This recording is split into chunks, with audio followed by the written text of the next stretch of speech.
Hi, my name is Kurt Jensen. My ethnographic research project was to answer the question, how does one become a successful online seller? The answer to this question was not easy, and what I thought was only a community of eBay or Amazon sellers became a plethora of sites that I hadn't even heard of. Sounds interesting. It is, but because of the depth of this topic, I decided to focus on e-commerce sites that were more successful, busier, and overall sold more goods. I found people on the internet through sites like eBay and Amazon, and I interviewed them, sometimes in person, sometimes phone call only. I even went to an eBay meeting in Utah to understand more about what and why people sell what they have or find. I myself was a guinea pig of sorts, because I applied the e-commerce lessons I learned from my interviews to see if they actually worked in real life. Because of this, I can attend for the factual nature of what I am about to explain.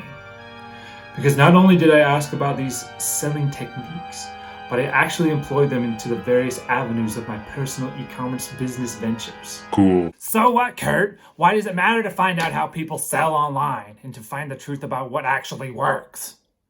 For your information, there is a thrill of finding an item that is worth a lot more than what the seller is listing it for and making money off of it.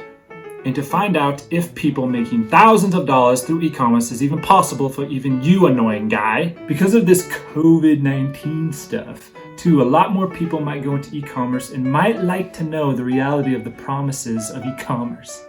Gosh! I would compare e-commerce work to a game of poker in a large casino. Not that they are the same in terms of rules or feel, but rather the chance of luck one has in making it big in the e-commerce world is oddly familiar when discussing the idea of winning in poker. Even if you learn to play poker really well, for example, there's still such a high chance of luck in the game that being good at the game, even with an amazing poker face itself, doesn't minus away the risk one has with drawing the right card or having the best hand. Indeed, like poker, it is true that one can become better at e-commerce. But in light of all the moving parts outside of the seller's control, like the person's hand in poker, the seller cannot account for the future possibilities that may occur with their businesses. You said a lot of words, but can you prove it, Flatfoot? I'm glad you asked, Violent Ivan. By living the e-commerce life, I took in the advice I obtained and tested all of it. The following is a representation of all the advice from different individuals I received in my personal results of. It could take up to 3 months to sell something. Is that so? I did find that the 3-month rule was very true indeed, as sometimes items took that long, and if they took longer, they probably weren't going to sell. I tried using Etsy, but I found the marketplace was so crowded that I was lost in the noise and barely sold anything as a result. I tried selling on Etsy, and it was true. There was so much on there, not even related to Etsy, that it clogged up the marketplace. Some people have success, but not me. Anything that could make you $20 or more is worth it. I don't worry about anything less than that. For the most part, this is true.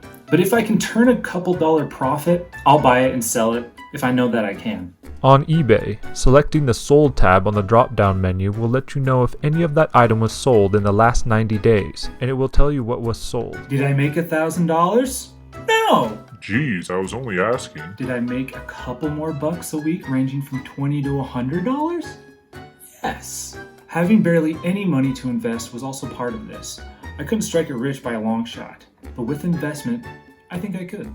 Another strategy I learned from those who have practiced e-commerce was to obtain or create a product that fills a certain need or niche. Example of something that has existed without modification for a while is the ladle. Yes, a ladle. The large spoon that you dip into soup to get more of a food or liquid. Recently, I found and sold a specific type of ladle called a Nessie ladle.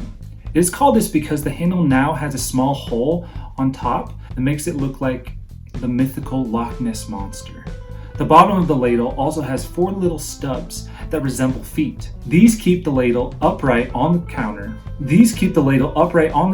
Or a bowl of stew. Once placing the ladle in said stew or liquid, there is the illusion of a towering behemoth straddling its way through your delicious dish. The Nessie ladle performs the exact same job as the ladles made before it, but because of its new aesthetic, it delivers a new experience. Adding on to the idea of the original ladle itself, producing a niche of themed cookware that hadn't existed before. So what did we learn today in summary? The 3-month rule was very true indeed, as sometimes items took that long, and if they took longer, they probably weren't going to sell.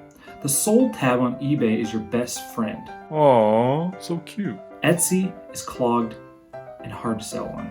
And yes, e-commerce did make me money, but not thousands, and only about $20 to $100 a week, with barely any investment. Wowie zowie. E-commerce sites are oversaturated with too many merchants and are becoming more alike than different as a result.